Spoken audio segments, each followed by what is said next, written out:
Good morning, church. It's good to be with you today. We are going to talk about the fifth sign presented in the Gospel of John, Jesus walking on water.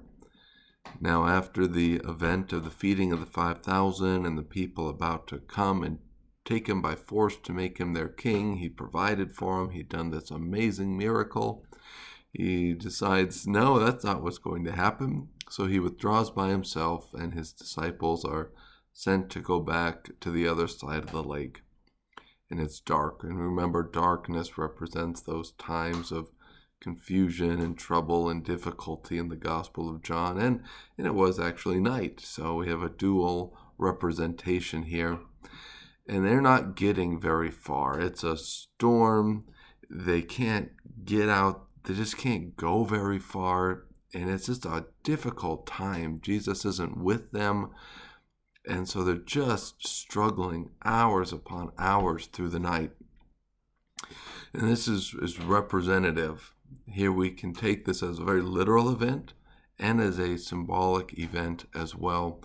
First, in the literal event, it's a sign because it points to Jesus' power over nature and all things.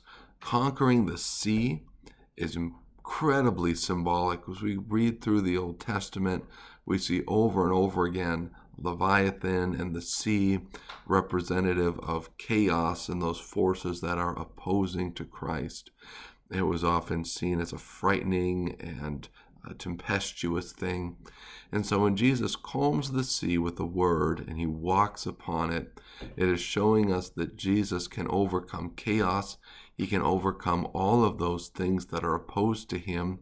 And we see it so much so that even in Revelation, when we hear about the new earth, there is no sea or ocean in the new earth because of all that we just talked about, that it represents those things opposed to God. And so they're done away with. There is no opposition to God anymore.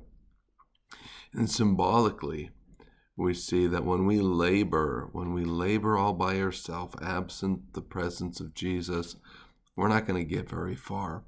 We need him to come in and calm the storm so that we can retake our life, but not us taking it. It's us receiving the blessing of Jesus so that we can get to where we need to go. At once, the boat was at the shore where they were heading. No more delays. So, church, I'm inviting you. Understand that Jesus conquers all those things opposed to him. He brings peace. He brings calmness if we just trust in him. The storm may rage around us. We're reading through Exodus and the daily readings. And the people in Goshen, the Israelites, were safe as the chaos of the plagues raged around. Though chaos may rage around you in the world, maybe even there's personal afflictions that are happening, understand this God can bring peace. He can bring stillness into your life. And that's a wonderful gift in today's world. So take him up on it. I love you, church. We'll talk to you soon again.